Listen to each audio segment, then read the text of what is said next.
Greetings. This is part 3 of my series of videos how to set up TradeSkillMaster quickly, easily and simply. In this part of the video I will touch on some advanced tips, some advanced things you can use to improve what I use myself, what I find useful. So let's go right into it. First thing, I find it very useful to have one group for everything, like one parent group for all groups. What this allows me to do is, it allows me to quickly toggle everything when I need to. So say I come to the auction and I need to enable all groups to be posted. Say some are not enabled. I would need to use like here, and then I would need to click select all groups. But this is faster. Just tick, it's done, like this. It's very easy. So that's why I set all the groups in one parent group. Next thing, I want to set up shopping at the top, because when I'm shopping, I'm usually shopping for specific categories. So say I want to shop for like thorium, and some stuff is selected, or like everything is selected. I need to shop just for thorium. How do I do it? Deselect all, select thorium, done. Very easy, very simple. Say now I need to shop for bronze. Again, deselect all, select bronze. And since it's at the top, it's easy to select it. If my shopping categories would be below, I would have to scroll down all the time. Not convenient. Since we usually post everything and shop only for specific stuff, that's how I organize it. Now, custom price sources. This is the most complicated thing and the most cool thing about TradeSkillMaster. So custom sources allow you to set up the way the game determines price of an item. What I use it for is for three things. First, I abbreviate the maximum price, like the infinite amount of money. I just abbreviate like a billion gold as MP.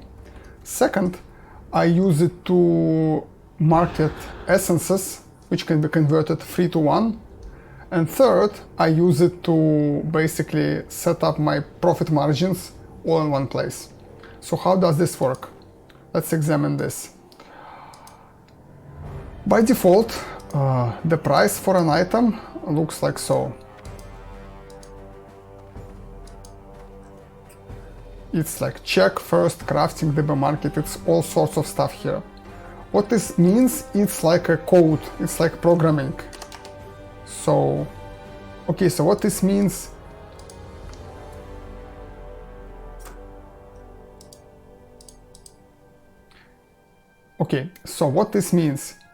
it means if there is one of these values applied to the item, crafting, DB market, DB regional market, if one of these exists, are defined for the item, so either the item can be crafted and its crafting cost is known, or the item's market price is known, or even market price is known. In that case, use a quarter of average of crafting, DB market or regional market value. Otherwise, if it does not exist, like if the item has no crafting, no DB market, no DB regional market price, in that case, use 1/2 of its vendor sell price as the price to put the item. And same thing here, it's 5 times average of this and 30 times vendor sell, 2 times average, 12 times vendor sell. This is the default setting. It's like the universal setting, which works for like most cases. What I personally use, let me delete this operation we just made. I use a custom price source I call DB market crafting. And this custom price source is like so. It's a maximum of crafting, markup, market price, and vendor sell. So it's a maximum of one of these three, either 3/4 of the market price, or 115% of the crafting cost, or 150% vendor sell. What this means is I don't want to sell my items below 115% of what it costs to craft them. Some markets are very competitively, so the profit margin is small, but still I want to make at least 15% profit because 5% is taken by the auction and 10% is like the minimum I want to work for. I don't want to work for less. It's basically pointless. Then 75% market price, I think like it's the most I want to go down. If I sell something which is not crafted, like this is universal. It can be applied to all items. To items which are crafted, which are looted, whatever. Same thing, I don't want to sell item below this amount of its vendor price, just because if it's like this, it's better to sell it to the vendor, I think, and not risk it expiring and losing the auction house deposit. So this price I use almost everywhere, and this way I can easily adjust my profit margin. Like if I want to increase my profit margin, I can just do this, and now all my auctions will be posted from now on with at least 20% profit margin. I found 15% to be the best value.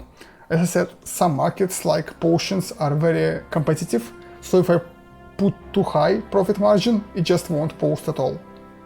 And I mean, it won't like get to my auctions. My auctions will never get sold because people post it for cheaper.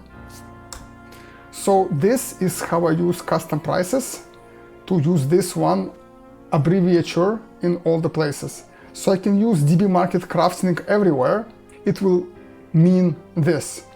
And so I can tweak it here and change it everywhere in the add-on at once. One other thing I use it for is for essences. So for example, Greater Astral Essence, it will have its own price, like market price, but maybe it can be converted to 3 lesser essences and sold as a lesser essence for more profit. Same thing, maybe it's better to buy 3 lesser essences and make a greater one. So the game has convert function, which allows you to check minimal price. So for example, it allows you to check whether it's better to buy cheaper this or that. The game unfortunately has no alternative function to get the maximum price, like what's the best to sell the item for. So I set up this for every kind of essence. You can see for the Astral Essence, greater one, its market price is the maximum of its market price, or 3 times the market price of the item 109998, which is the lesser essence. Same thing for lesser Astral Essence, its market, like its price is the maximum of its market price, or 1/3 of the market price of Greater Astral Essence. So now when I shop for essences and I have them set up in groups like so that I can apply individual auctioning and shopping groups to them, and these shopping groups, they use this custom price here. Now when I shop for these essences, I correctly see the prices for them. So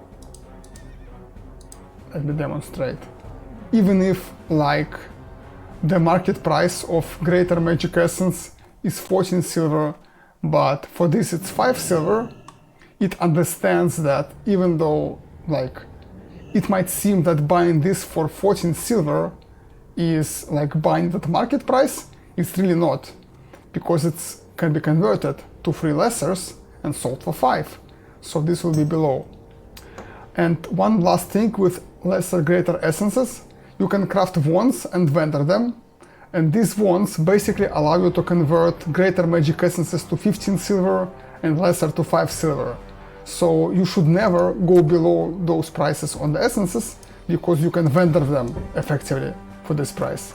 So that's why I have this set up in the custom price source for these essences. You can see here it's a maximum of this or 15 silver. So that's how you can use custom price. You can use it like there is a whole guide online on their wiki with all the functions. You can do very complicated stuff. I find this to be the simplest things to do. Very simple, very easy, and it works for me. Now, next thing is to link operations to what I call switches or base operations. For example, I have an operation which I call the switch for hours. So this operation I can set here 8 hours or 24 hours. And all other operations which try to post items for 8 hours only, they have a link to this one. So this one links here, and this one links here, and so on and so forth. And so when I change this one here, everything changes in all of those. Why is this useful? Well, say for example, I can play all day, or I can have to work on my PC all day. In that case, I would post for 8 hours and repost after 8 hours. But say I can only check the auctions once this day and then I have to travel, then I want to post it for 24 hours. So I don't have to go through every group and change it. I link it to one operation, and here I can change everything at once. Also, for example, the dusts. Like the dusts and shards, they have their own setup for prices. And so I have this one operation here, and other operations, they link their prices and settings to this one, all of them. So right now I'm posting no lower than 95 of the market price when I resell dusts and shards, but say I want to post no lower than 100%. I do it here, and now everywhere it's 100. It's very useful. So use this to basically allow yourself to just change it in one place, and everywhere else it changes like immediately and at the same time. Next, multiple auction house operations in one sequence. So some items you want to post in multiple stacks. Like for example, iron grenades. Some people want to buy stacks of 10, some want to buy stacks of 1. How do I do it? You post them, you put the operations in order, and the game will check operations in order. So what, for example, this means? First, the game will use this operation. So it will post 1 stack of 10 grenades. Then the game will use this operation, post 10 stacks of 1 grenade. And then post 5 stacks of 10. So if after it did this too, it still has grenades, like you have 40, then 2 more stacks will be posted. If you have like 100, then 5 stacks of 10 will be posted and 10 stacks of 1, 60 total. This is useful to make like complicated stacks for markets which require them. For example, alchemy reagents like black moth oil. Black moth oil is used in stacks of 1, stacks of 2, and stacks of 3 in recipes. So someone might need 3 black moth oil, someone might need 2. It's beneficial to put them in all the stacks, all this variety, and some just want to buy in bulk, like 10 or 20. And so I've set up this right here. So it tries to post them in stacks of 1, 2, 3. Then after it posted some of them in stacks of 1 and 2 and 3, it posts more in stacks of 2, you see 8, so it posts 5 more after it posted 3 here. If it has still stuff to post, it posts them in bulk, the remaining stuff. And then, basically, what can I also like share? Yes, one more important thing is how you can automate crafting via mailing. So you can set it up so that you craft on one person and sell on the other person. The way you do it is you set up mailing operations. So you mail all the crafting ingredients to your crafting alt. See here, Octar from Runeware. You only mail it from your alt which buys the items. So you can see here, shopping, mailing, Octar from Runeware. So Runeware is the alt which buys items for me, and I only send to Octar from him. I ignore on all other characters. What this does is, for example, Octar is the alt which does leatherworking and tailoring. So he uses the cloth, a lot of cloth. But my main engineer also uses cloth. And on my engineer, I want to mail like what I produced, like grenades and explosives. I don't want to mail his cloth when I mail stuff, because I want him to keep the cloth he needs for his crafts a little bit. So I set it up this way, so that when I'm on my main, I don't mail all my cloth to this person. But when I'm on the character which buys stuff, I first manually send some of the cloth to the main, and then all the remaining stuff automatically gets mailed to the craftsnik alt. And what this allows you to do is it allows you to keep your craftsnik character stationed at the mailbox and the bank and never move. Like, he just stays here, takes the ingredients from the mail, crafts stuff, like so, and mails it back. That's all he does. From time to time, you have to send him money to pay for the postage. That's it. But this is very efficient because it takes like no time actually moving in the game, and you can have your bags full of stuff and not worry about having to like put it to the bank to take the cancelled auctions out and post them. This really simplifies a lot.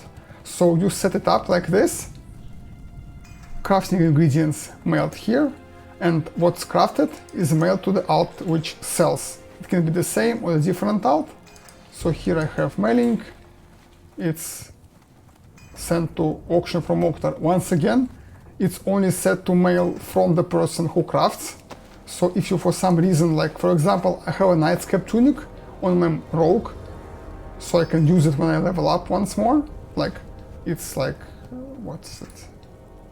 Level 36, so I'm 35, I bought it or sent it to myself so I can use it when I level up.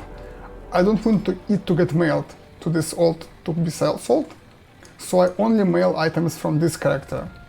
And when you set it up like this, you can just automate your craftsnik and profiteering so much more. It's ridiculous.